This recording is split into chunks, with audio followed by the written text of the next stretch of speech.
This is Rock and Roll English. Real people, real English. Here's your host, Martin Johnston.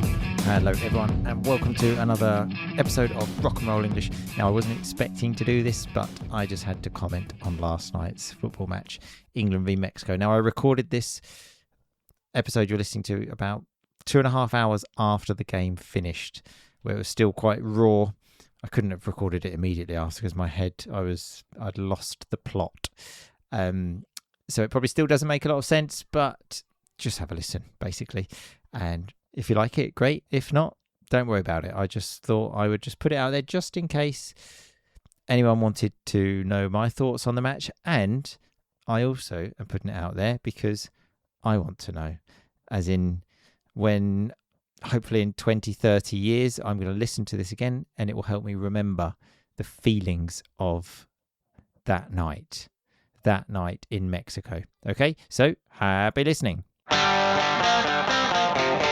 This is what football fans live for. This is it. Now, recently I saw someone on social media flicking through and someone was basically saying how rubbish football is. Oh, by the way, I am talking quite quietly because my family are still sleeping. They will be getting up soon for school, etc. But I thought, let's just make the most of it.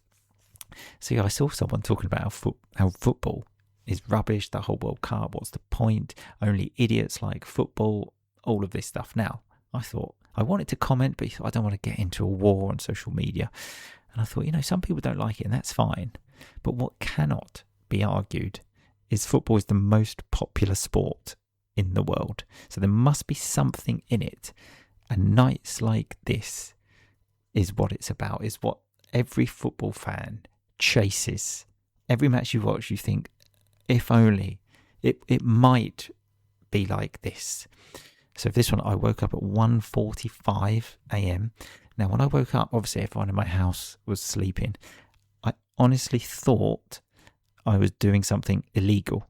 I felt like as if I was going to rob a bank. It felt so dangerous. And I came down, switched on the telly and saw 90,000 Mexican fans shouting. Because if you don't know, it was England against Mexico.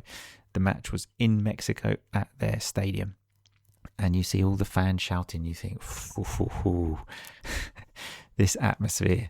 And then the national anthems start. Now, the English national anthem is absolutely terrible. God Save the King. And then the Mexican one. Wow. Seeing the whole stadium, seeing the players absolutely singing their hearts out, belting it out. And you're thinking, whoa, like, surely.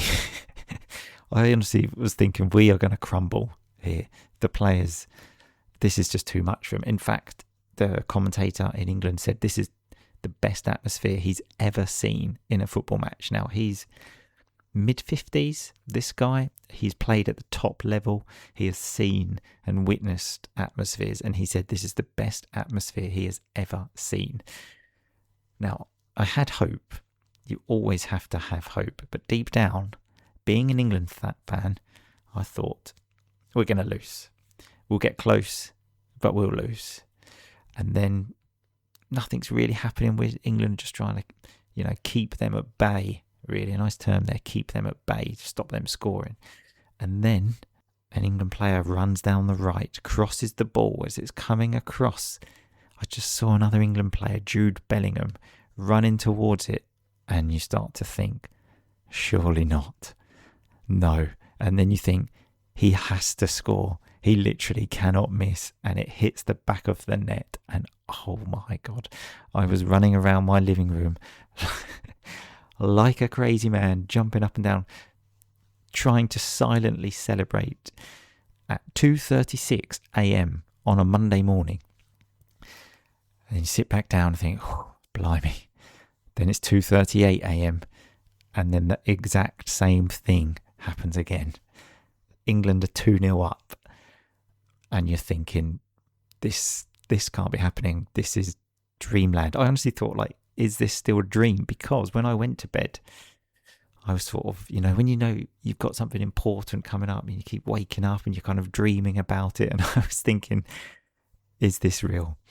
Then Mexico get a goal before halftime. I just want to say that was never a free kick. They scored from a free kick.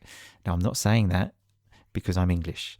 It just was not a free kick. Now, later in the game, England got a red card. We conceded a penalty. Now, they were totally correct decisions. No problem with them. But the free kick changed the game because instead of going into half-time at 2-0 in control, it was very much game on. And obviously the whole stadium, it felt as if, almost like when you're in Rome in the Colosseum watching the gladiators, but I don't think many of us have experienced that, have we? But it felt like the crowd wanted blood. Like, we want to kill these English people in a nice way, because what I would also like to say is the Mexican fans created an unbelievable atmosphere, and it all seemed friendly, is what I love. In fact, I saw at the end of the match the England fans coming out, and a lot of Mexican fans waited and were shaking hands with them. So when I say they wanted blood, I mean they wanted blood in a nice sporting way. So it's 2-1 half time, and I was thinking, oh God, this is going to be very difficult. And then the second half starts, and then after a few minutes, England get a red card. So it's 2-1, only one goal difference. There are like nearly 40 minutes to play. And I was thinking, here we go. This is what I was thinking earlier about. England will get close, but they will lose. This was my thought before. We'll get close, but we will lose. And I thought, this is it. This is the start. We were winning. Then there's the free kick, which was not a free kick. And now we've got a red card, which was a red card. And I thought, oh, this is it. This is the start. But this is why football is so good. Because just when you think you know what's going to happen, which I thought at this point we're going to lose, the complete opposite happens. And then England get a penalty, score a goal, it's 3-1. And I thought, it could happen now. It could happen. I started to dream again. Then a few minutes later, we concede a penalty. Again, there was drama, there was VAR, all of this, but it was definitely a penalty. Now it's 3-2. We've only got 10 men. The crowd are up. They're excited. They want blood. And England were just defending. And I thought, we will not be able to survive this. Like, playing like that, I thought, well, you can survive 5 minutes, 10 minutes. But there were more than 20 minutes to play, plus injury time. And for all of that time, I was sat on the edge of my couch, my heart pumping out of my chest. It was... I just kept thinking, we're not going to be able to survive. We're not going to be able to survive. But when the final whistle went and we won 3-2, I thought, I can't believe it. I literally cannot believe it. I was on my couch, head on the couch. And then, obviously, the England players... There were some English fans there because 95% of the stadium were Mexican fans, rightly so. But then seeing the England players go to the England fans and sing Wonderwall by Oasis, I literally had tears coming down my face. Now, if you listen to the podcast, you will know I'm a big Oasis fan. I'm a big football fan.